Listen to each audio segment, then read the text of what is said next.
Maison presents a whole new worldview of Dreamcatcher, putting them against heinous forces that attempt to shatter the fabric of civilization. The Earth is depicted as a dying planet, with all of its resources stripped, ripping society to shreds, and has led to the downfall of modern times. With all of this in mind, Dreamcatcher presents itself as protectors from beyond, to try and regain what was lost. Yuyan enters a broken planet, roaming the streets and seeing the unrest of its people as they try to survive, and or maintain its control amongst its citizens, or at least, what's left of it. She later encounters an intriguing figure on the outskirts, a large female statue, bounded by chains and red smoke coming around it. This symbolizes Mother Earth, bound by the chains, or, rather, the mechanisms of man that led to its demise, suffering from all the harsh conditions that man had brought upon it, at the cost of its technological advancement. The red smoke represents the state of society as it currently stands. It is the seen force that advocates uprising, a revolutionary front that promotes dangerous deeds by which it gains power from, which makes them blind from, their actions, focusing only on their selfish desires. This, perhaps, might be the reason the world looks like now. Instead of shelters, it's nothing but a barren wasteland. Control. Conflict. War. This is what they preferred to.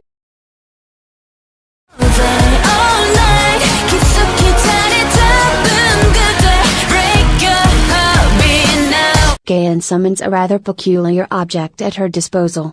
According to tweeted images zoomed in, it looks like a representation of the Death Tarot card. This tarot card is the famous, yet most feared card in the deck. It does not symbolize death arriving, but rather change. What change, exactly? While it can be easily concluded as a reference to climate change, Gayan's smirk could expand on its initial meaning. People. It's often debated that while climate change is true, people have actually been a primary factor in accelerating its natural occurrence.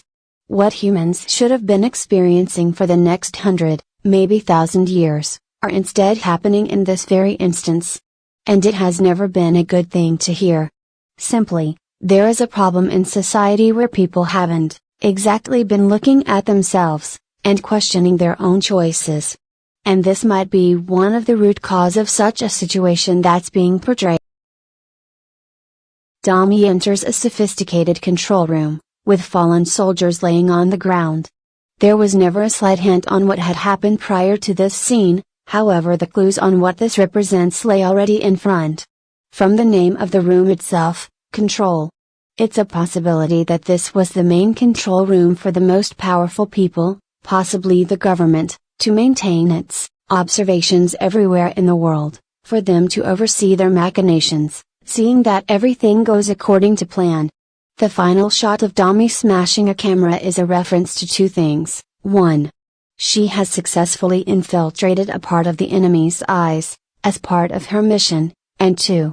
Her looking at the camera, could symbolize the message that the people need to know.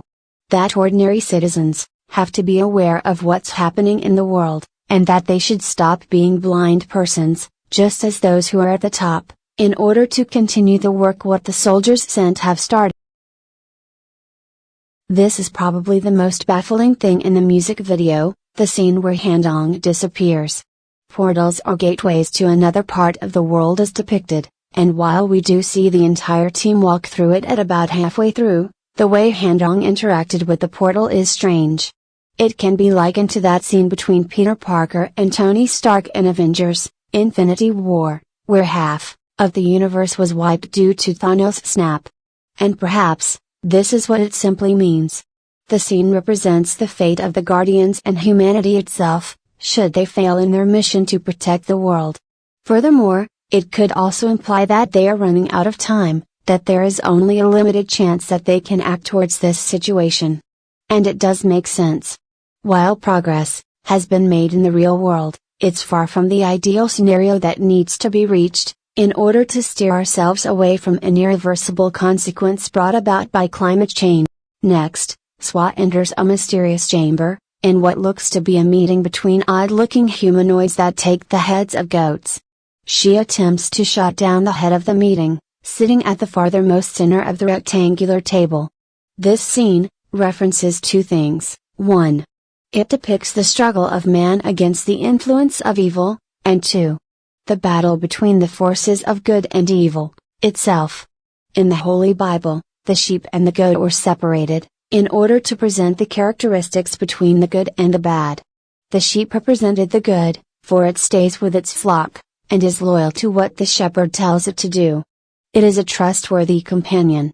The goat represents the bad, as it displays an unpredictable behavior, which might require extra attention. This scene introduces the unseen forces that influence society to manners which cause further harm than not, that these kinds of deeds welcome dire consequences in the future to come. If left unsolved, it may as well be the catalyst for the world's annihilation.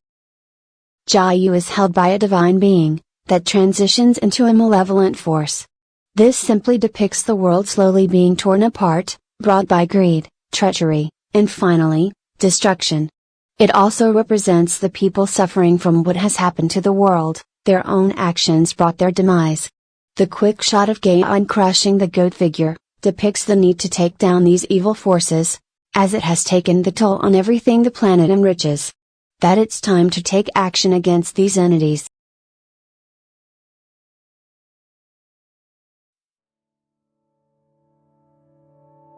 As far as the actions that have been done so far, it may not be enough. No matter how powerful the forces of the protectors of the earth may seem to be, they're only a small fighting force. Perhaps, there is much greater power, when everything in earth comes together. And that is why in the song, the line goes, "Please someone fight for us." It's not that they're tired of protecting the earth, anymore, they need every single person that's still able in the planet, to help them to fully fend off the evil deeds that had rotten earth. It needs the primary being in the world that was given the objective of not just to sustain themselves, but also sustain the planet that had given them all these wonderful things. It's not just supposed to be taking things, it's about the exchange of taking something and giving something back in return. Not only as a form of gratitude, but because it also proves the kindness and healthy condition that humans are living in. Overall, Maison depicts a very realistic scenario, while also being able to hide very specific layers behind it. The idea of climate change, and its relationship with mankind, is so broad, that there are probably multiple combinations of how it would come down to ultimately cause the destruction of Mother Earth. In all this, it is important to note that people aren't perfect, as what's depicted in dystopia, and certainly people will always have something to be frightened of, like in Nightmare. But just as the message from Oda implies, it's time to face those imperfections, and, no matter what it takes, it's time for people to strive to make a stand. Please someone